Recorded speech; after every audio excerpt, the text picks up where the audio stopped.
Всем привет, у микрофона снова я Влач. Как я понял, видео про ноутбуки на моем канале заходят на ура. Может быть потому, что я на другие темы ролики не снимаю. И как вы могли понять, сегодня мы посмотрим на 3 ноутбука, которые достались мне всего за каких-то 600 рублей.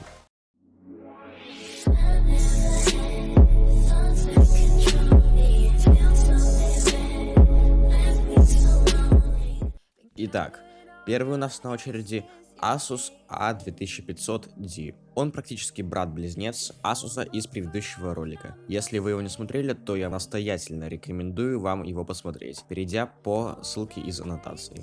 Это достаточно старый Asus 2004 года выпуска, который к тому же еще и не запускается.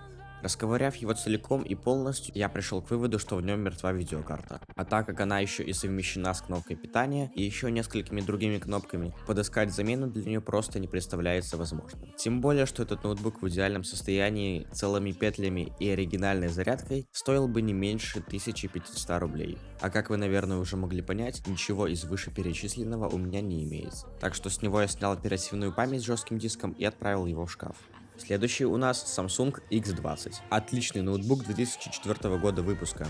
На борту имеет 512 мегабайт оперативной памяти, жесткий диск на 800 гигабайт, оригинальную зарядку и одноядерный процессор. Сам по себе этот ноутбук достаточно тонкий, особенно учитывая его год выпуска. Но как вы поняли, он тут у нас не просто так. Он вообще не подает никаких признаков жизни. Расковыряв его полностью, я ничего необычного не обнаружил. Покопавшись в нем еще немного, я не смог привести его в чувство. Снял с него все пригодные детали и отправил его в тот же шкаф за Asus. Ну и чтобы не заканчивать ролик на грустном, самое вкусное я оставил наконец. Эта громадина под маркировкой Acer и Machinist E510 тоже с самого начала не хотела включаться. После нажатия на кнопку включения ноутбук пытался включиться, но на экран ничего не выводил. Перевернув его, я заметил, что отсутствует жесткий диск и его крышка. Если по поводу жесткого диска можно расслабиться, то по поводу крышки самое время напрячься. Подходящих у меня нет, а 3D принтером я не располагаю, так что придется придумывать что-то на ходу. Открыв заднюю крышку, я заметил, что ни в одном слоте нет оперативной памяти, а также у крышки отломан кусок пластика. Я вставил оперативную память и жесткий диск.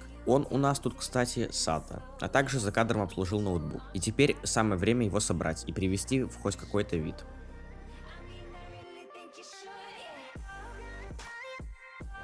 Вуаля, и вот он предстал перед вами во всей красе, не считая отсутствующих кнопок, крышки жесткого диска, некоторых заглушек и разноцветных кнопок. Толстенный корпус, огромный дисплей и мой любимый глянцевый экран. Правда, всю эту картину портит нам одноядерный процессор Intel Celeron M560 на 2133 МГц и встроенное чипсетное видео, берущее 384 мегабайта из оперативной памяти. Не спрашивайте меня, зачем я поставил 64-битную систему.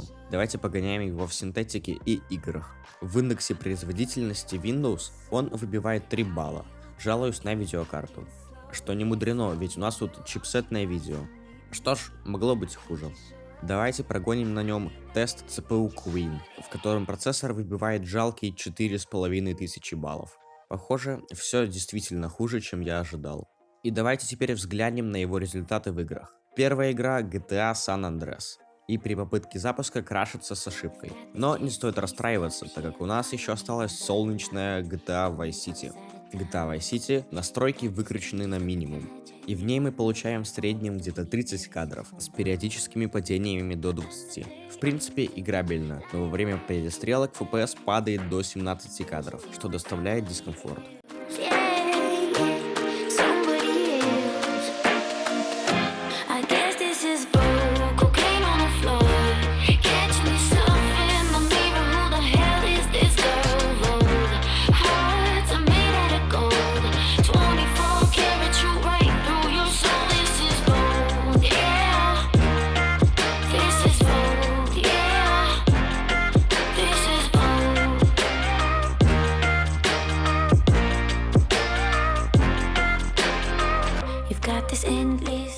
Следом идет Counter-Strike Source.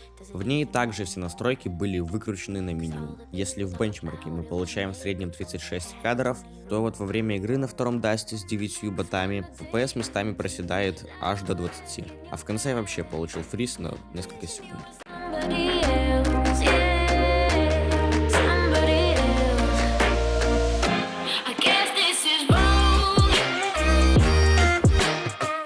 Дальше у нас Postal 2.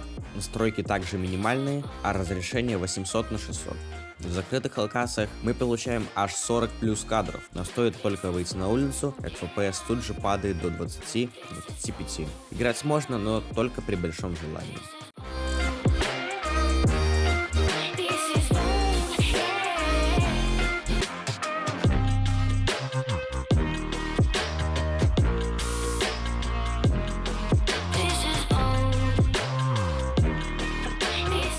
Моя любимая часть Battlefield, которая к тому же работает на каждой микроволновке. Тут уже на средних настройках выдает целых 30 кадров.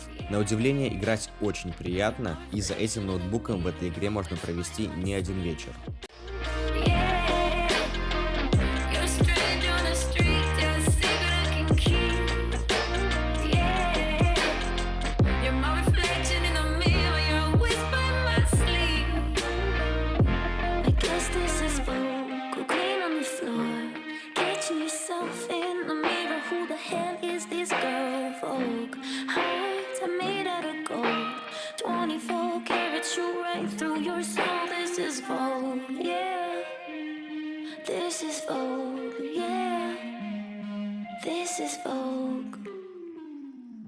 Ну и конечно Сталкер. К моему удивлению, Зов Припяти тут работает лучше Тени Чернобыля. Зов Припяти, самые минимальные настройки и 1024 на 768 пикселей. И мы получаем в среднем где-то 25 кадров с вырвиглазной картинкой. Играть можно, но я бы не стал.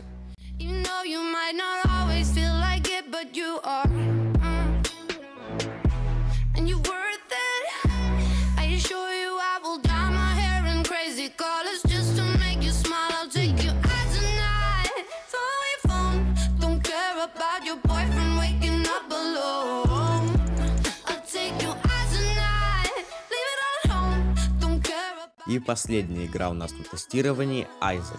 Настройки минимальные, 800 на 600 и в окне. Fraps почему-то не захотел работать, но на глаз где-то 20-40 кадров, в зависимости от количества эффектов в кадре.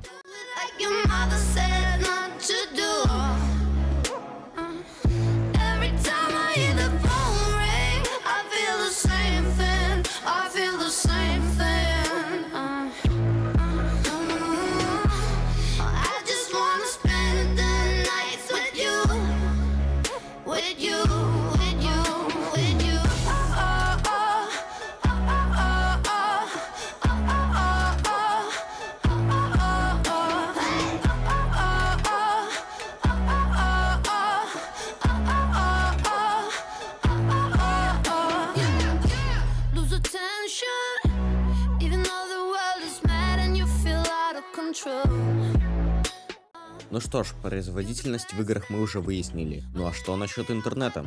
Главная страница YouTube грузится очень долго. Но вот видео, на удивление, в 480p более чем смотрибельно.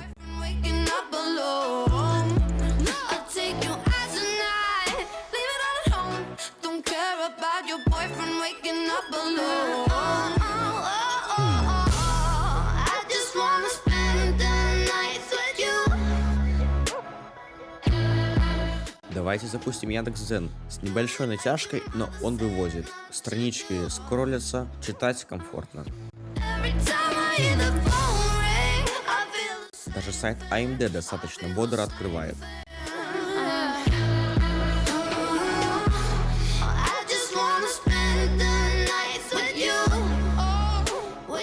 Ну что ж, подведем итоги. За 600 рублей мы получили 3 ноутбука, 2 из которых оказались нерабочими, но вот третий меня обрадовал. Думаю, если приложить к нему руки, то уйдет он 1000 за 2 точно. Ну и про пополнение моей производственной базы также забывать не стоит. Следить за всеми новостями вы можете в моем инстаграме и в ВК. Ссылки в описании и на экране. Ну а сегодня я с вами прощаюсь. Спасибо тебе за просмотр. С вами был Влач и до новых встреч.